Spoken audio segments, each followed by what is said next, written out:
Hello ಎಲ್ಲರಿಗೂ ನಮಸ್ಕಾರ. ನಾನು ನಿಮಗೆ ಒಂದು ಪುಸ್ತಕದ ಬಗ್ಗೆ ಮಾಹಿತಿ ಕೊಡುತ್ತಿದ್ದೇನೆ. ಅದರ ಹೆಸರು ಒರಿಜಿನಲ್ ವಿಚಾರಗಳು.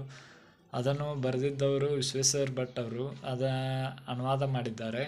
ಇದನ್ನು ಒರಿಜಿನಲ್ ಆಗಿ ಇಂಗ್ಲೀಷ್ನಲ್ಲಿ ರಿಚರ್ಡ್ ಬ್ರಾನ್ಸನ್ ಅವರು ಬರೆದಿದ್ದಾರೆ.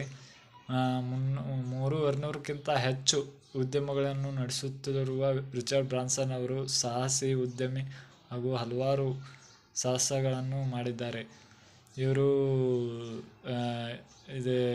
ಇವರು ರಿಸ್ಕ್ ತಗೋದ್ರಲ್ಲಿ ಒಂದು ಎತ್ತಿದ ಕೈ ಅಂತ ಹೇಳ್ಬೋದು, ಮತ್ತು ಹೊಸ ಬಿಸ್ನೆಸ್ ಮಾಡೋದರಲ್ಲಿ ಎತ್ತಿದ ಕೈ ಅಂತ ಹೇಳ್ಬೋದು. ಮತ್ತು ಹಲವಾರು ಬಿಸ್ನೆಸ್, ವಿಮಾನ, ರೈಲ್ವೆ ಮತ್ತು ಈಗ ಬಾಹ್ಯಾಕಾಶದಲ್ಲಿ ಒಂದು ಸಂಶೋಧನೆಯನ್ನು ಮಾಡುತ್ತಿದ್ದಾರೆ. ಒಂದು ಒಳ್ಳೆಯ ಪುಸ್ತಕ ಅಂತ ಹೇಳ್ಬೋದು. ಖಂಡಿತವಾಗಿಯೂ ನೀವು ಕೊಂಡು ಓದಬಹುದು. ಅದ್ಭುತವಾದ ಪುಸ್ತಕ ಅಂತ ಹೇಳ್ಬೋದು. ರಿಚರ್ಡ್ ಬ್ರಾನ್ಸನ್ ಸಾಹಸಕ್ಕೆ ಹೆಸರುವಾಸಿ ಆದಂತಹ ವ್ಯಕ್ತಿ ಅಂತ ಹೇಳ್ಬೋದು. ಇಷ್ಟನ್ನು ಹೇಳಿ ಧನ್ಯವಾದಗಳು.